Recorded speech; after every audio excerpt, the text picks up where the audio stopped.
Tonight, Rosie O'Donnell embarks on an exploration of her mother's side of the family. Wow. The hunt for a mysterious ancestor leads to the discovery of new relatives. Hi. Oh my gosh. And the search for her link to Ireland Well, now wait a minute. finally unlocks a family secret My great-great-grandfather was here. that changes the way she sees the world. Kind of opened my heart in a way I did not expect.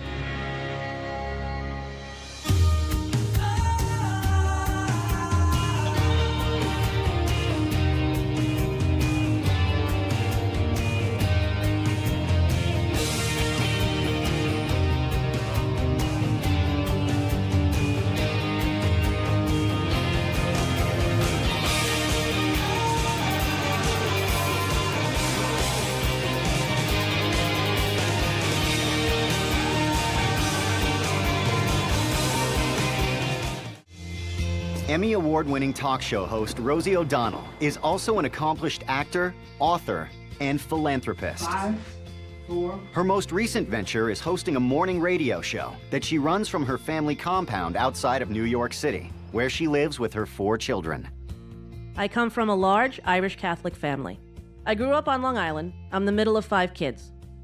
Once I got older and I was lucky enough to have some success, I built a home in Nyack as a sort of haven for me and my kids. I wanted privacy, but I also dreamed of a place where we could have fun and be creative. I think the desire to provide a fun home comes from the fact that, my childhood home was not so fun, I mean, it was sad. My mom was sick. I was 10 years old when my mom died of cancer. And it was a defining moment of my life, without a doubt. And it was like all the color was sucked out of the movie, and it went to black and white. It was life-altering. I try hard to sort of reframe the picture of my life, like, I'm not only the motherless daughter, I am now the mother. So I want to find out about my mother's family and their history, to see them as fully fleshed out individuals and to understand what their journey here was like. I'd like to thank the crew of Who Do You Think You Are, because they're here filming, hello, today, and it's the beginning of my journey. We don't know where we're going, what we're doing. I can't even imagine, Wouldn't the O'Donnells be from Ireland? Or You think? my mother's name, McKenna, Murtha. Irish, we're all Irish. Right. Imagine if we find out, we're going to Israel, I'm Jewish. It's really McKenna Rabowitz or something. I think if we end up not going to Ireland, it would be a shock. I mean, that was always what we were told, that was our identity.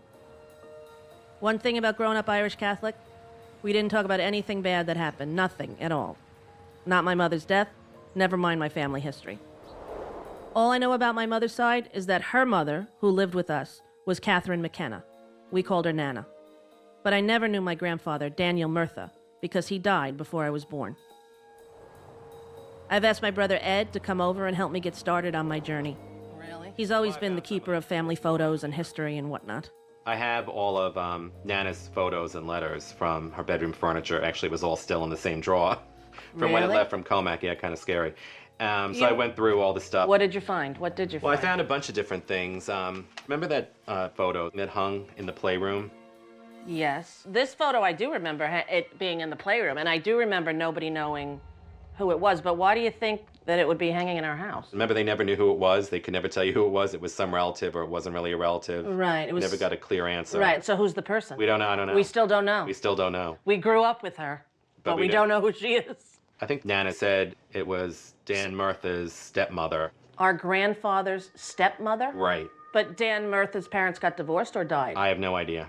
Oh. That was just something randomly. It was always very vague. But she still hung there for 20 years on the wall, even though no one knew who she was. So more power to her. We go to Ireland, she's sitting at a bar. And what's this? This is Dan Murtha's draft card for World War I. Daniel A. Murtha, age 22. Date of birth, November 22nd, 1894. 604 Henderson Street, Jersey City, New Jersey. Where do you think you would start looking to find more information about them? I mean, any ideas? I don't know. Jersey City. It's not going to be as easy as it looks on TV. No. And so we begin, Ed. Let's see what we find out.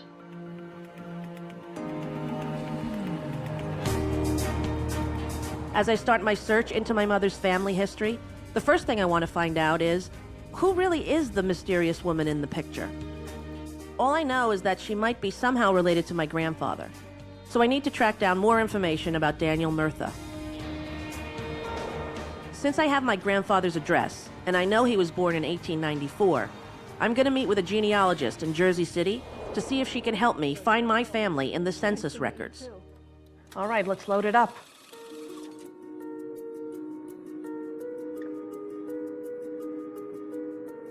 Okay, I think this is it here. Okay. Henderson Street. Here we are, right? Murtha. There's my grandfather, Daniel. Oh. Murtha. Michael. That was my grandfather's father, my great-grandfather. Okay. And then they continue down on the next page. To Ellen, who was my great-grandmother. So I've discovered that Daniel's parents, my great-grandparents, were Ellen and Michael Murtha. To look for more about my great-grandparents, Michael and Ellen, I printed out the census record. See, what does it say about Michael? He's white, male. He's born February 1855, it looks like. And we have where he's born. Canada. In French Canada. So he was in his parents- French Canada, which would be Montreal. In that area, Yeah. yeah, somewhere in that area. And his parents, we have where they're born. Ireland. I knew it. Now, does it say what town in Ireland? A lot of times vital records for Irish immigrants only say born in Ireland. They don't give you the exact town. And the hardest thing really is to get the exact place of origin in Ireland. It's not an easy task. Right. So is there anything else we could tell about him from this? I have information on his wife, Ellen. She was born in August of 1864, so she was almost 10 years younger than her husband. He was robbing the cradle. You know, those Murthas. Well, is there any way to go back to the census before this one? Yes, I actually have checked the 1880 census online. This can be done online at Ancestry.com. And I was looking for a Michael Murtha, and I found one in Brooklyn. It's the only possibility that's from Canada, and he has a wife, Anna. Now, I'm going to have to take a minute to digest this, because let me figure this out. My grandfather's father Michael. was married to someone named Anna, In 1880, yes. but yet Anna is not. That's not your great-grandmother. Right. Well, this could be the mystery of the portrait that hung in our house. There's a portrait of a woman that looks like from the 1800s. My oldest brother, Eddie, would always ask her, Nana, who is that picture? So if that picture in our house was really Anna, then she would have been my great-grandfather's first wife and not my grandfather's stepmother. So now, I need to know what happened to Anna. The vital records for all of New York City are in Manhattan. You might want to do a search for a death record for Anna, and you would want to consider the other spellings of Murtha. I've seen it probably 4 or 5 different spellings of the name. Really? Okay, so I should head off and look for what happened to Anna. Wow.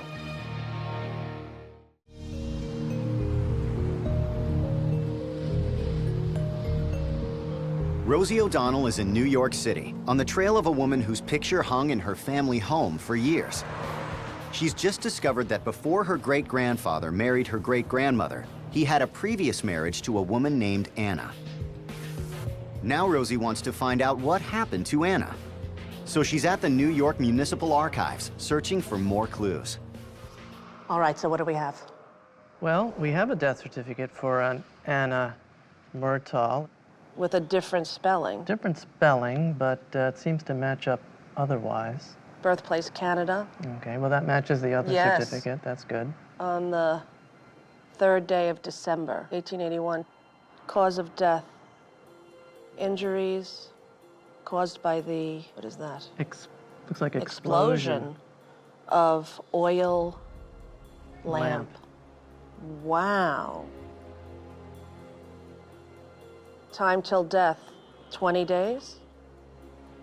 Oh, my Lord. I wonder if anyone else died in the explosion. Maybe a good thing to do would be to look at the newspapers from that time period. This incident may have been written up in the newspaper. It's possible. That's a long time to suffer. I'm really upset to hear that my great-grandfather's first wife, Anna, died so tragically. I've got to find out more. So now I'm going to the Brooklyn Historical Society. I'm hoping that there was something about the accident reported in one of the local newspapers. Here we go.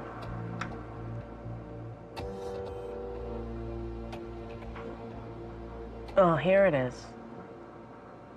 Died of her injuries. Anne Murtha was engaged in preparing her husband's breakfast with an infant in her arms when the child unconsciously pulled the lamp over to the stove, exploding and enveloping herself and the infant in a sheet of flames. Wow. The woman lingered in great agony until this morning when she died of her injuries. Well, now wait a minute. An infant in her arms. Unbelievable. Let me write this down. I need to know what happened to that baby. I showed the article to a historian, and he was able to find another clipping about the accident. This is from the New York Tribune, which is the New York City paper. If you look through this carefully. Here we go. There it is. Miss Anna Murtha, 392 Manhattan Avenue, was severely burned by the upsetting of a kerosene lamp yesterday morning. A child, 1-year-old, in her arms, escaped unharmed. Wow. How heroic. She knew she was on fire. She probably did what every mother would do, save the child first, right? What happened to that infant? I'd love to find out where that child is. My grandfather, Daniel Murtha, would have been this infant's half-brother, and I don't even know the baby's name. They were at 392 Manhattan Avenue. That would be northwestern Brooklyn, near Greenpoint. Go to the local parish, the church. That's probably the best source of statistics at this point. The local Catholic parish. church. Yes. I'm so relieved to hear that Anna's baby survived, but now I need to know the child's name. So I'm going to a church in the neighborhood where the accident happened, and I'm going to look at some baptismal records. This book goes back to the time that the church was built, 1874. Excellent. Well, the name is Murtha. In what year? It was about 1880, 81, I believe, that the baby was born. 1880, 1881. Here's a Murtha. Okay, here it is. The mother was Anna Murtha, and the father was Michael Murtha. And the baby, Elizabeth Murtha. Murtha. That's her. There she is, baptized. Right here. Now, I wonder what happened to that baby. Now that I have Elizabeth Murtha's name, I'm curious to know if my grandfather Daniel even knew he had a half-sister. I already feel for this girl. She grew up without a mother. I know what that's like. I want to find out everything I can about her. So I got in touch with Suzanne Nuremberg, the genealogist from Jersey City, and I asked her to send me whatever information she could find on Elizabeth Murtha. I can't wait to see what she digs up. Hi! Oh my God.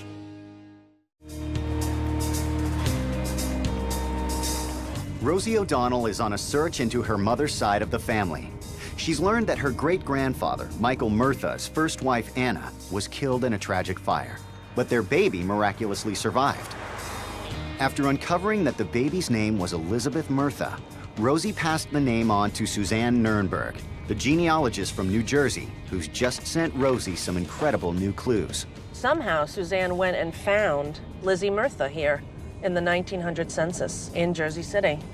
Here we have Elizabeth Murtha, married to Francis J. Smith. And oh, look at this, a family tree. So it looks like Lizzie married a man named Frank Smith. And together they had 4 kids. Their eldest son, Christopher, had 10 kids. These people are my second cousins. Suzanne has contacted the living relatives of Lizzie Murtha. So, I'm about to meet her grandchildren. Oh my God! Hi! Oh my God! How are you? Look at all my New Jersey relatives. Hello, sir. Frankie. Hi, Frankie. How are you? You smell very nice. Can you believe that we're related?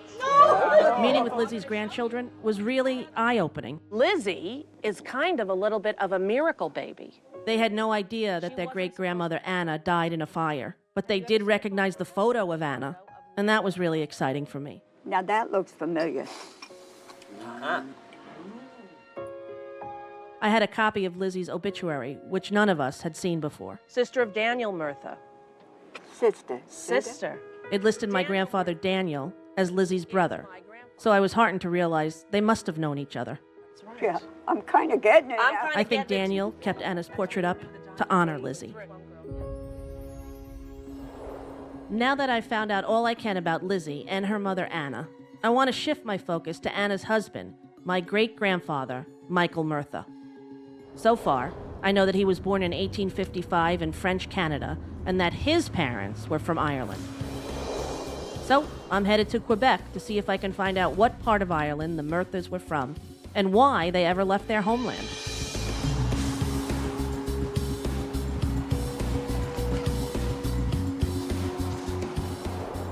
I'm meeting with archivist Guillaume Lesage to look at some baptismal records from around the time that my great-grandfather was born. I'm hoping this helps me find a clue that will eventually get me to Ireland. Okay, so here is the index. Wow. Okay, Okay, we're at 1855. okay. If you look in the margin, you have B for baptism, so that's what you're looking for. Ah, there he is. That is Michael Murtha. That is my great-grandfather right there. Oh, So that means he was baptized he was baptized in Montreal. in Montreal, yes. Yes, That means that I am part French-Canadian. Yes, we could say that. And I have wondered why I've always enjoyed a chocolate croissant. Well, Now, maybe, Guillaume, it all makes sense. yes, maybe, yeah. Okay, well, can you tell me what this says right Yes, for sure. So it says that on the 25th of February, 1855, I, priest undersigned, have baptized Michael from the legitimate wedding of Andrew Murtha, Wow. who was a day worker, and Anne Doyle. Wow. Well, I'm going to write down these names because I had no knowledge of his parents' names. So I'm closing in on my Irish heritage.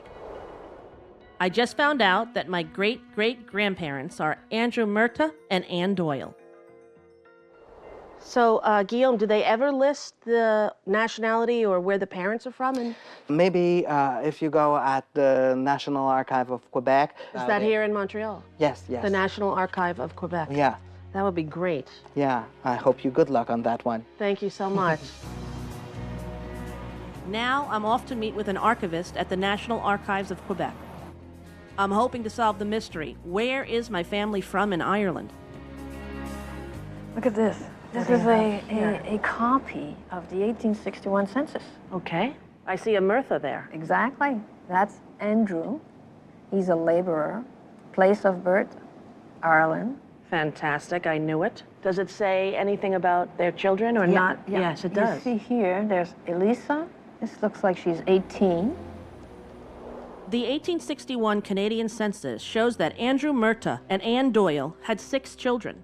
My great-grandfather Michael, George, and Ellen were born in Canada, but Eliza, Thomas, and Daniel were born in Ireland. So they had 3 in Ireland and 3 here. So Denise, is there any way that we could look up any other vital records on Andrew Murtha or Anne, the parents? We can see on Ancestry.com. Anne, Anne. no E, Right. Doyle. Let's try Montreal. Look at that. There's an Anne Doyle, spouse Murtha. And it says burial, 1876. So this is when she died. Yeah. But it doesn't list what town or county they were from in Ireland. Nope. So I'm at a brick wall again. You could try. If you're lucky, there might be an obituary in the newspaper. We don't keep them here at the archives, but at the Grande Bibliothèque, which is a few blocks away. We'll take a shot. We'll go over to La Bibliothèque. Okay. Well, thanks for all your help. You're It's lovely welcome. to meet you. Now I know the year my great-great-grandmother died. This is the only clue I have to find my way to Ireland. Looks like this might be my last shot, so hopefully 1876 is my lucky number. There it is. I don't believe it.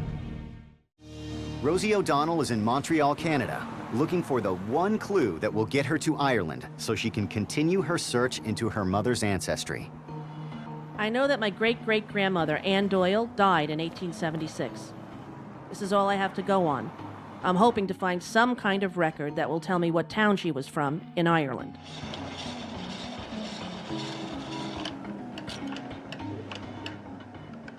I feel like I'm on a scavenger hunt in another time, in another country, in another language. Okay, here we go.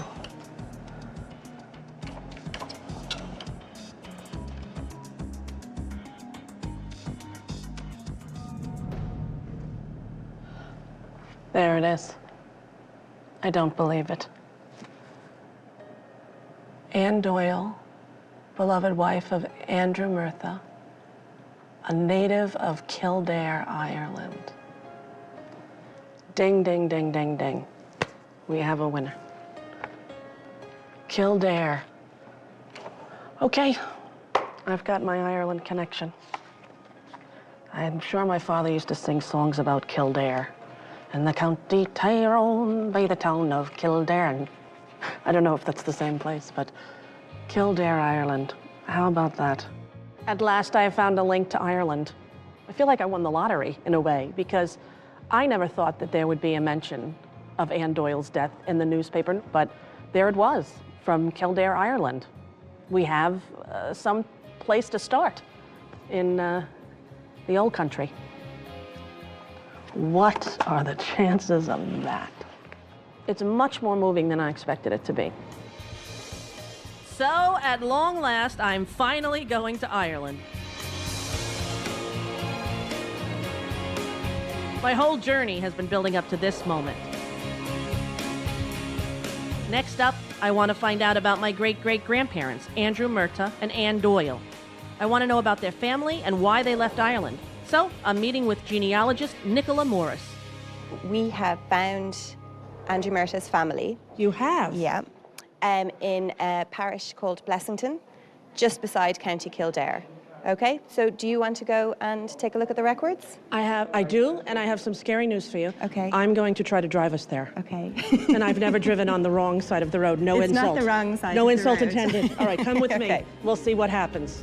No problem. Do you have insurance? I do, yes. Okay, You should be and- fine. Watch yourself there, Bert. You're okay, you're okay. Okay, good. Thank you.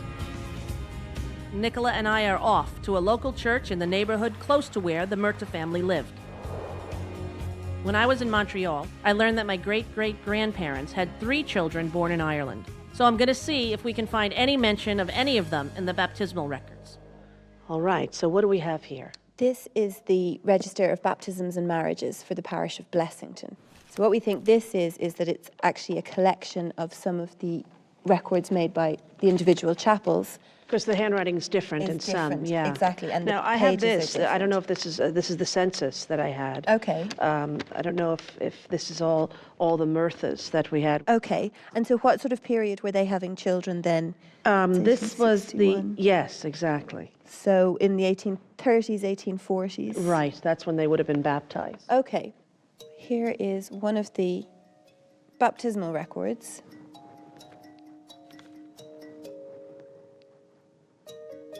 Daniel of Andrew, Murtha, and Anne Doyle. Ding, ding, ding, we have a winner. Yep. That would be it. Wow. Okay, are there other children? We did find 2 other children for them in the register. Here we go. So there's the name of the child. Eileen, or is that Ellen? Eliza. Oh, So it'd be Eliza, short for yes. Elizabeth. That's what we actually had, that one as well. She's in the census? Yes. Okay. And the last one, here we go. So here's a Murtha, yes? Yeah, that's right. So that's Patrick. Patrick. So there's no record anywhere of Thomas in here? No, but I think from looking at this register, because it appears to be in fragments, I think that there are probably elements of it missing. That were lost? Yeah. And Patrick, we have no record of on the census. So he isn't with the family in 1861. He is not. Of the 3 children listed on the Canadian census, I've actually found Eliza and Daniel in the church records. And while there's no trace of Thomas, there is another Irish-born child named Patrick, whom I knew nothing about. Now, he was born in 1846. Right. That was just at the start of the famine in Ireland. Right. The Potato Famine was one of the darkest moments in Irish history, and over 1 million people died as a result of this national crisis. When disease attacked the potato crops in the 1840s, the devastation was compounded by the fact that the Irish were already among the most impoverished people in Europe, and most families were heavily dependent on the potato crops for survival. This catastrophe created mass starvation in Ireland, and children were at much greater risk of disease and death than adults. The harsh reality for families like the Murthas was that it was not uncommon for babies to die in infancy. Patrick may not have survived to leave for Canada with the family. It's a hard thing. I think it's an impossible concept for any mother. And to know that that's sort of part of your heritage and history makes you, I think, or me, really grateful for the children that I have that are healthy, that are alive, and for the time that I live in where, you know, it's not so commonplace. Wow. Amidst tragedy, Horrifying.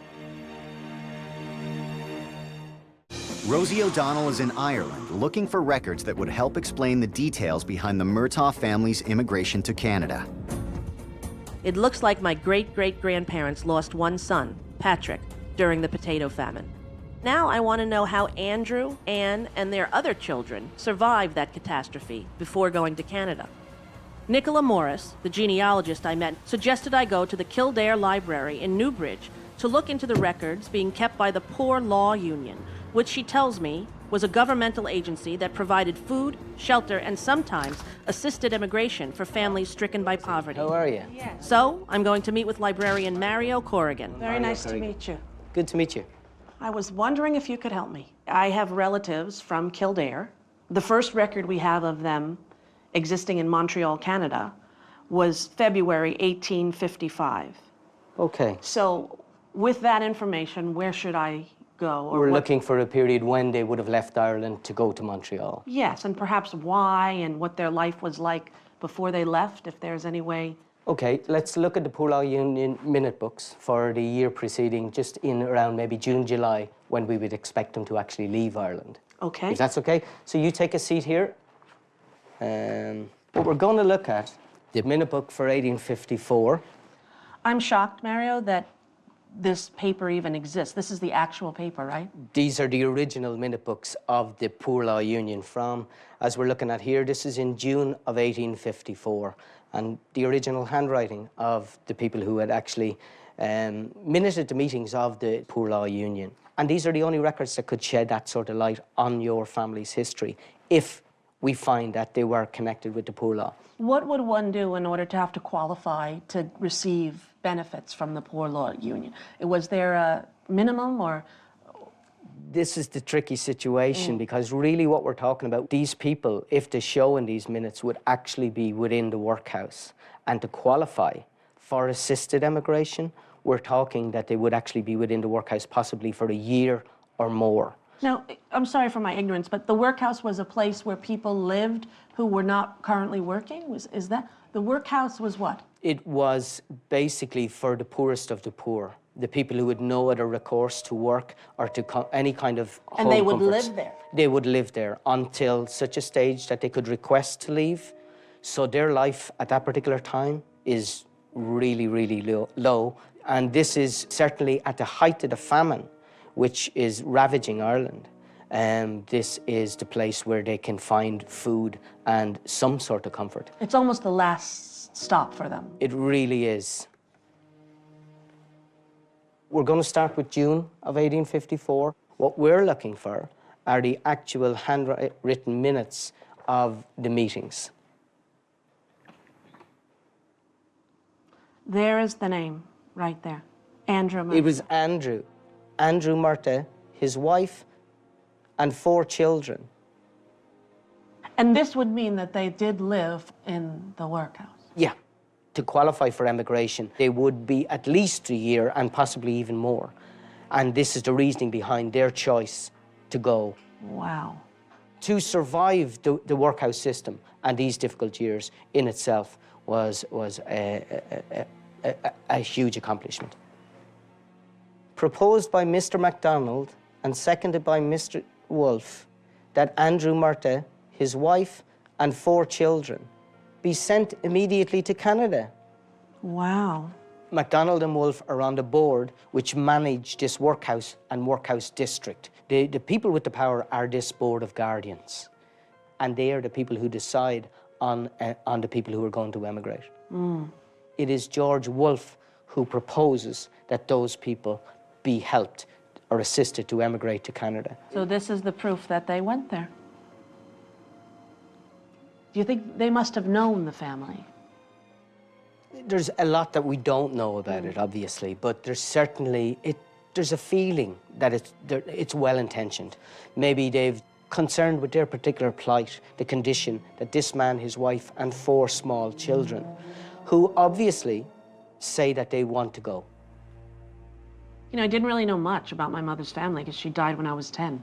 And so all of this is sort of new information. It's really overwhelming to imagine and to sort of incorporate into who I view myself as a 48-year-old woman today. Yeah, but it's the ultimate great story of coming from these difficult, really horrendous times. Yes. To a new country.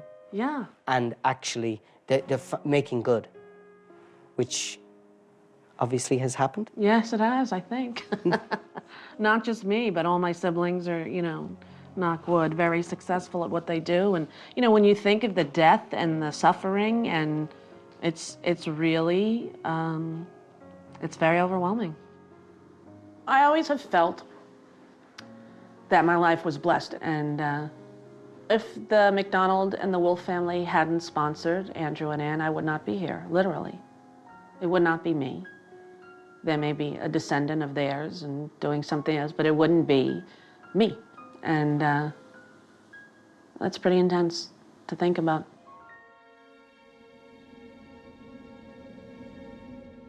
It does remind you of a concentration camp. Rosie O'Donnell is in Ireland, having just learned that her ancestors lived in a workhouse, dormitory-like housing reserved for the poor and destitute, but were rescued by 2 benefactors who sponsored their immigration to Canada. She's visiting the site of one of the last standing workhouses, similar to the one where the Murthas lived with their children.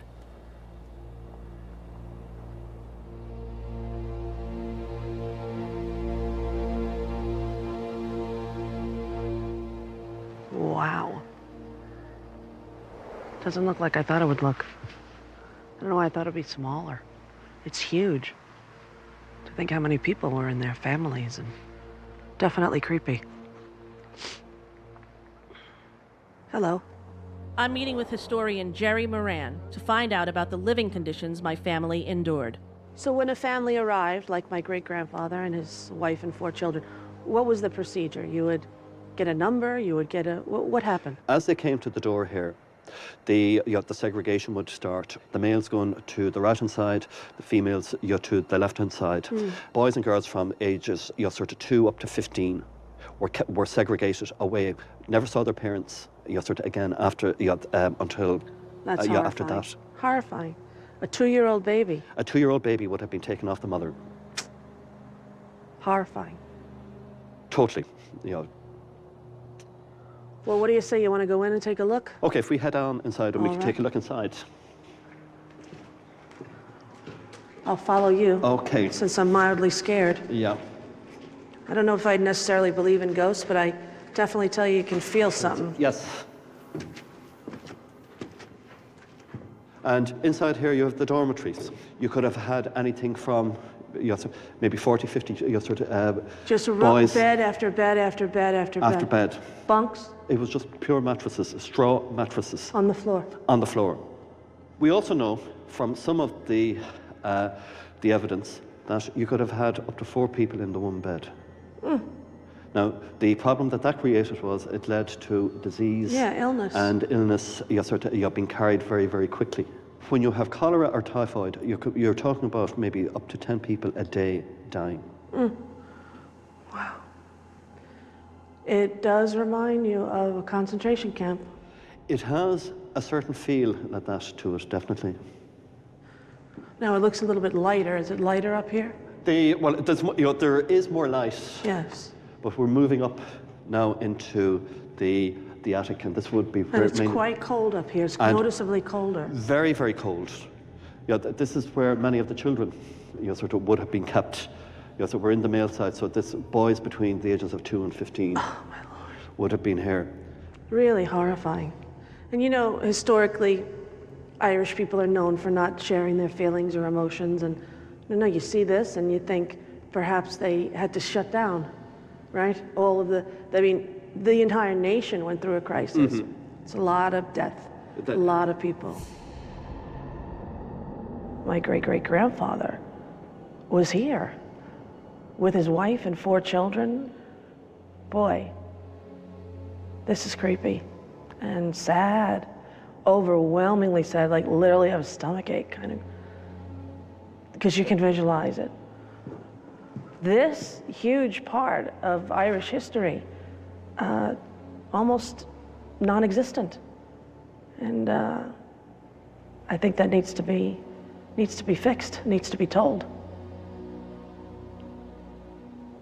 Very sad. Now get me the hell out of here. Jerry, your knowledge is invaluable, and I appreciate you taking your time to show me this. My pleasure. Bye-bye. Best to you. It's sad. It's really sad to actually know, that it's your own relatives suffered in that kind of way is pretty overwhelming for me. I only knew one thing. I had a mother who died. That's all I knew. And that felt like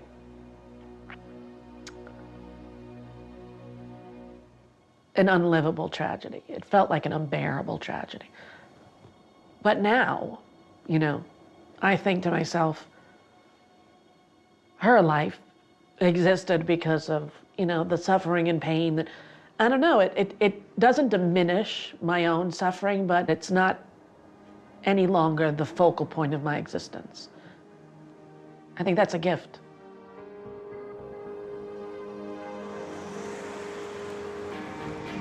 This experience has been life-changing for me, and I couldn't imagine coming all this way to Ireland without sharing my family's story with the person who helped me start this journey. Here he is. Well, hello. Hello. Welcome home. How are you? How was your flight? Good, really good. Really good? Yeah. Oh boy, do I have a lot to tell you. Found out a lot? Found out a lot. You ready to have a pint? Sure. Sure. Let's go find a pub, because it's the coldest day in the history of the country. Okay. All right. Do you have jet lag? Not really. No? Wait till you find out what I found out. Oh, really? I really can't wait to tell my children the story about the fragility of life and the impermanence that we all live with. Nothing is guaranteed. That's amazing. It really is. The fact is that the Murthas are, alive and well right today inside of me. And we all have the choice to focus on the horror or the redemption. And the gift is to focus on the redemption. Murtha's Corner. Hey, you think one of our relatives own this place, Ed? Sure.